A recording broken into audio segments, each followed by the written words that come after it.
정형외과 전문의 윤영입니다. 오늘은 정형외과에서 가장 많은 환자의 비중을 차지하는 발목 손상에 대해서 알아보도록 하겠습니다. 우리가 발목 같은 경우에는 급성기 손상과 그리고 자주 반복되는 만성적인 발목 불안정증이 가장 대표적인 질환이 될 수 있을 것 같습니다. 운동선수들 같은 경우에는 만성적인 발목 불안정성에 대해서 수술을 하는 등의 큰 처치가 필요한 경우도 있고요. 혹은 이에 대해서 인대강화 주사나 혹은 체외중력파 치료나 다른 치료를 통해서 재생을 시키는 시술도 생각을 해볼 수가 있을 것 같습니다.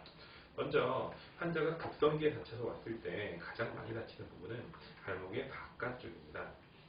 발목의 바깥쪽에는 우리가 중요한 인대가 몇 가지가 있는데요.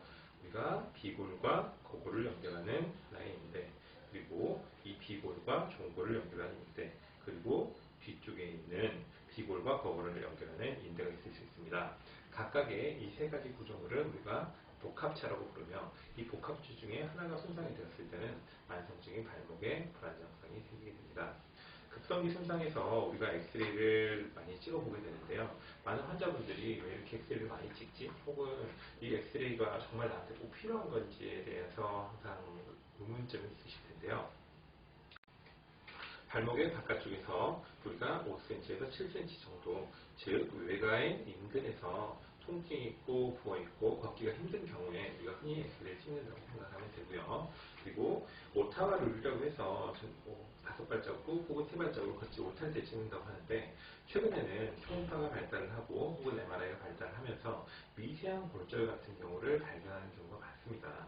미세한 골절의 경우에는 환자가 통증을 많이 느끼지 않거나 혹은 걸을 때도 문제가 없습니다. 하지만 추후에 발목에 불안정성이 생기고 발의 아치가 무너지는 등 여러 가지 문제를 야기하는 경우가 있기 때문에 이런 부분에 대해서 통증이 3일에서 일주일 이상 지속될 때는 꼭 엑스레이를 찍었고 초음파를 검사하는 것이 필요할 수 있다고 할 수 있습니다.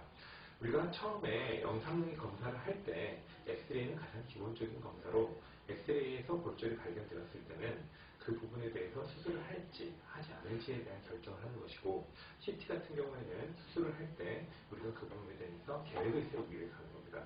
MRI 같은 경우에는 작은 골절이나 인대에 대한 손상을 보기 위한 것이고요. 그렇다면 대학병원이나 혹은 전문병원에서 보지 않는 초음파를 왜 보는 것인지 많은 분들이 의문을 가지시는데요.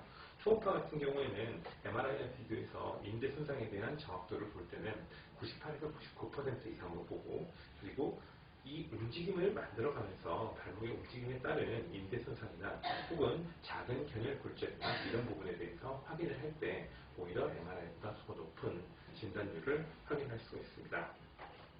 그래서 우리가 발목을 볼 때 중요하게 봐야 되는 부분은 이런 부분들이고요. 이런 부분들, 우리가 외가 주변에 손상이 있고 그 이후에 3일에서 일주일 이상 통증이 지속된다.